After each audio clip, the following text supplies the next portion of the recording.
Political systems and regimes. Introduction. Understanding political systems and regimes is essential for analyzing how power is distributed and exercised in societies. Political systems shape the rules by which societies are governed, while regimes denote the specific configurations of institutions and authorities that define a government structure. Together, they provide a framework for understanding variations in governance across time and space, and for assessing their stability, legitimacy, and effectiveness. This essay explores the definitions, classifications, and functions of political systems and regimes, drawing comparisons between democratic and authoritarian models, examining hybrid regimes, and addressing the challenges posed by regime transitions, populism, and authoritarian resilience in the 21st century. 1. Defining political systems and regimes. A political system refers to the comprehensive structure through which a society organizes, exercises, and legitimizes political power. It encompasses the constitution, government institutions, political parties, interest groups, and legal frameworks. A political regime, in contrast, is the set of rules, norms, and institutions that determine the relationship between the state and its citizens. It governs how leaders are selected, how authority is exercised, and what rights and freedoms citizens enjoy. While the political system provides the broad canvas, the regime defines the specific operating system. That may change without overhauling the entire system. For example, when a democracy deteriorates into an illiberal or authoritarian form while retaining constitutional features. 2. Typologies of political systems. Political scientists commonly classify political systems according to the distribution of power and participation mechanisms. 2.1. Democracy. Democracy is characterized by free and fair elections, rule of law, political pluralism, and protection of civil liberties. 2 principal forms include presidential system. The executive is independent of the legislature, with a directly elected president, e.g., United States, Brazil. Parliamentary system. The executive emerges from the legislature, typically led by a prime minister, e.g., United Kingdom, India. 2.2. Authoritarianism.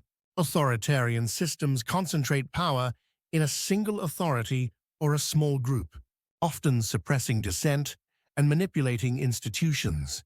Key features include absence of free elections, restricted civil liberties, centralized control over media and judiciary. Examples include China, a one-party state, and Saudi Arabia, absolute monarchy. 2.3. Totalitarianism, a more extreme form of authoritarianism. Totalitarian regimes seek total control over all aspects of life, political, social, economic, and cultural, using coercion, surveillance, and propaganda. Historic examples include Stalinist USSR and Nazi Germany. 2.4. Hybrid regimes, illiberal democracies. Hybrid or semi-authoritarian regimes display both democratic and authoritarian traits. They may hold elections but undermine the rule of law, constrain media, freedom, and suppress opposition. Examples include Hungary, Turkey, and Russia under Putin. 3. Regime classification by scholars. 3.1. Robert Dahl's polyarchy. Dahl introduced the concept of polyarchy to describe modern representative democracy with 2 essential dimensions: public contestation, freedom to form and join organizations, freedom of expression, and fair elections, inclusiveness, the right to participate in elections and influence decisions. 3.2. Freedom House and Polity 4. Organizations like Freedom House and Polity 4 assess countries on scales of political freedom and democratic accountability. These indexes help in mapping regime changes and identifying democratic backsliding. 4. Democratic regimes, features and variants. 4.1. Liberal democracies. Liberal democracies uphold the rule of law, independent judiciary, minority rights, and a free press. They often have strong institutional checks and balances, including separation of powers. 4.2. Direct versus representative democracy. Direct democracy involves direct participation in decision-making. G. Swiss referenda. Representative democracy entrusts decision-making to elected officials, with mechanisms of accountability through elections. 4.3. Participatory and deliberative democracy. These emphasize deeper citizen engagement through deliberation, public forums, and participatory budgeting, aiming to enhance legitimacy and responsiveness. 5. Authoritarian and totalitarian regimes. Authoritarian regimes differ in their institutional designs and strategies of control. Wan Lin's distinguished types based on leadership, pluralism, and ideology. Military regimes governed by the armed forces e.g. Myanmar pre-2011. Single-party states dominated by one legal political party e.g. Vietnam. Personalist regimes centered around a charismatic or authoritarian leader e.g. North Korea. Theocratic regimes, religious law, forms the basis of rule e.g. Iran. Totalitarian regimes extend control into private life and demand ideological conformity using mass mobilization, surveillance, and repression.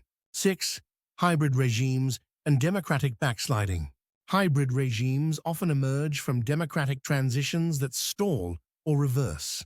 They may retain democratic institutions while subverting their function. Features include electoral manipulation, media repression, judicial capture, civil society harassment. Democratic backsliding refers to the erosion of democratic institutions, norms, and values. Contemporary examples include Hungary's erosion of judicial independence and India's increasing censorship and authoritarian populism. 7. Transitions and regime change. 7.1. Democratization. The process through which a non-democratic regime becomes democratic. Key theories include modernization theory. Economic development leads to democracy. Elite bargaining transitions, negotiated between authoritarian elites and opposition. Structuralist approaches emphasize institutions, class structures, and international influences. 7.2. Authoritarian resilience.